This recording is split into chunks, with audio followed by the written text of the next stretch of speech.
बिस्मिल्लाहिर्रहमानिर्रहीम, अस्सलाम वालेकुम। A1 टीवी के न्यूज़ स्टूडियो से मैं हूं आयशा हमीद। नज़र डालते हैं हेडलाइंस की जानिब। वज़ीर आज़म शहबाज शरीफ का भारत को वाज़ेह पैगाम, पाकिस्तान का पानी रोकने की किसी भी कोशिश का पूरी ताकत से जवाब दिया जाएगा। पहलगाम वाक़े की गैर जानिबदाराना तहकीक में ताउन की पेशकश करते हुए वज़ीर आज़म ने कहा कि हमसाये मुल्क की जानिब से गैर सबूत के इल्ज़ाम तराशी की गई। पाकिस्तान आलमी अमन के लिए अपनी ज़िम्मेदारी निभाने का ख्वाह है, लेकिन इसे हमारी कमज़ोरी ना समझा जाए।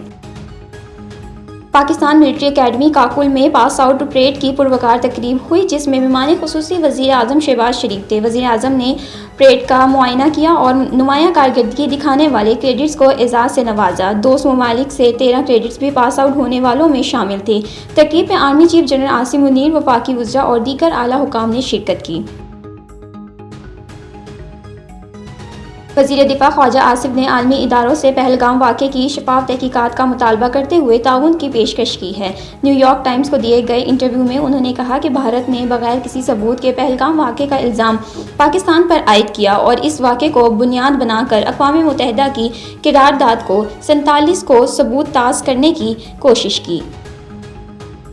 जमात इस्लामी की जानिब से भारत की हालिया जारियत के खिलाफ फ़लस्तीनियों से इज़हारी यकजहती के लिए एहतजाज किया जा रहा है। मालाकंड समेत खैबर पख्तूनख्वा और अंदरूनी सिंध में शटरडाउन हड़ताल की गई, जहाँ छोटे बड़े इदारे मराकज़ बंद रहे। मुख्तलिफ इलाकों में एहतजाजी मुज़ाहरे भी किए जाएंगे।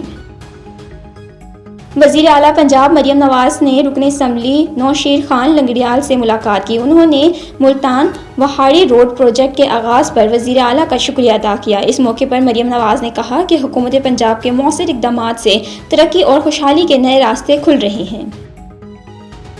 A1 टीवी के न्यूज़ स्टूडियो से खबर इतना ही। मज़ीद खबरों और अपडेट्स के लिए देखते रहें A1 टीवी। A1 टीवी, सब पे नज़र, अंदर की खबर।